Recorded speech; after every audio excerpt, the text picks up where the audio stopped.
Okay, so take two. Start again. I had a good day today, but not as good as yesterday. My friend reverted back to some of her normal behaviours, and I guess in some ways I did as well. So I need to find a way of dealing with that without it becoming an issue for me. I'm sure there's something in the spirit that's happening that I'm not aware of just yet. Anyhow, I want to share with you tonight.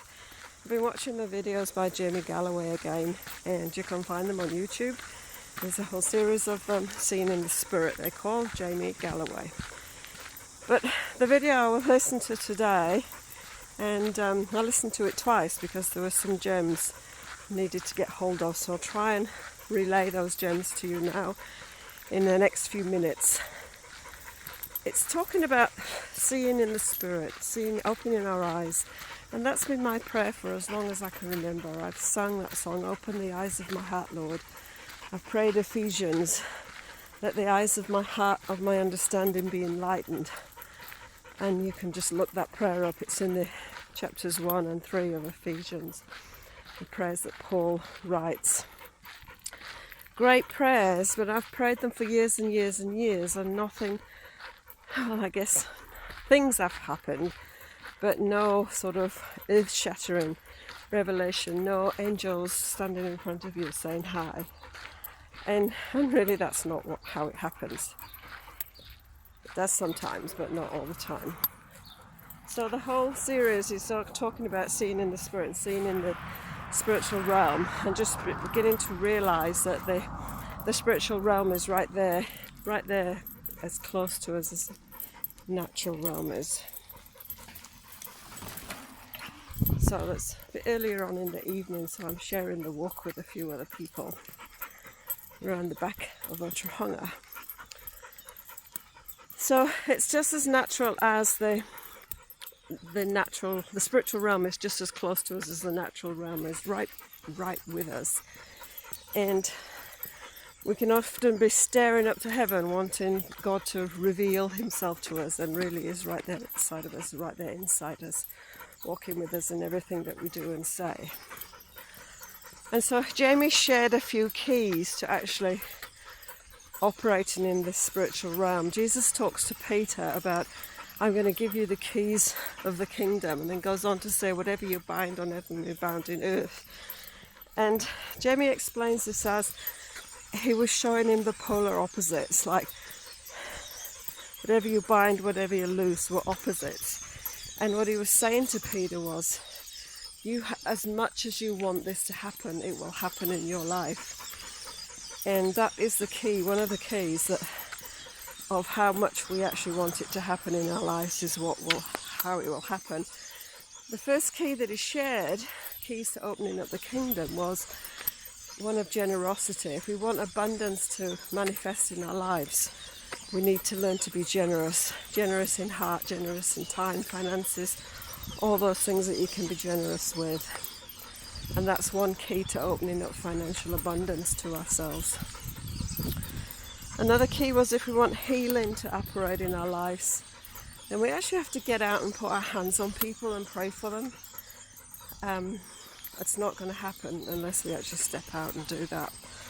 And that's kind of scary for the first few hundred times when you actually pray for somebody and nothing happens.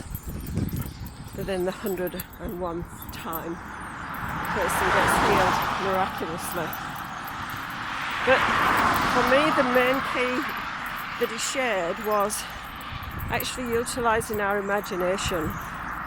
And I've heard this message being preached by many different pastors, preachers over the years, and I've preached a similar theme myself about Scripture talks about, as a man thinketh in his heart, so is he.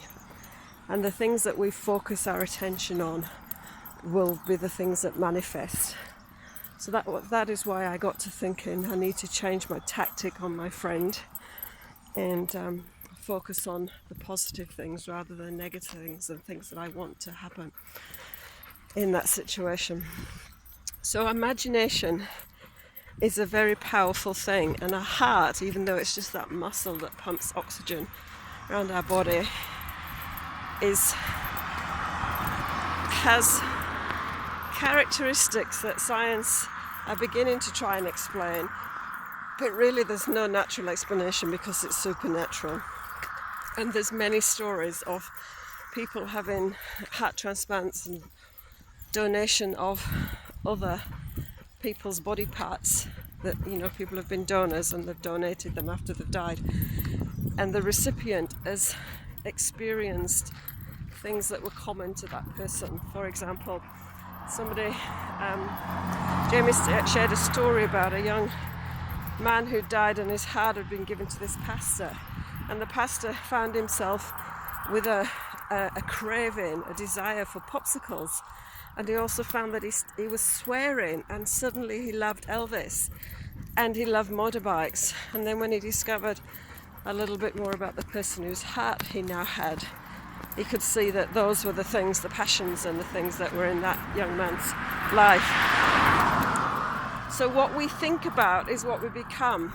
Our body responds to how we feed it, whether negatively or positively. And so it's really hugely important that we actually start to use that powerful tool of imagination. I've also read of stories of people just imagining themselves into the situation that they've got to go into. Like we talk about that with Chorus, about going over and over the performance that we're going to do in May until it becomes so familiar that we're not nervous and we just go into automatic pilot and do what we've practiced to do. And that's the same kind of principles that God is talking about. Many of the things that work for us in the spiritual realm have been stolen, they've been hijacked, and Christians shy away from using their imagination as a tool. And it's not like sitting there and meditating and going into a zoned out space. It's actually partnering with God. Because when we're born again, we're new creations. We're not, the old has passed away. We've become completely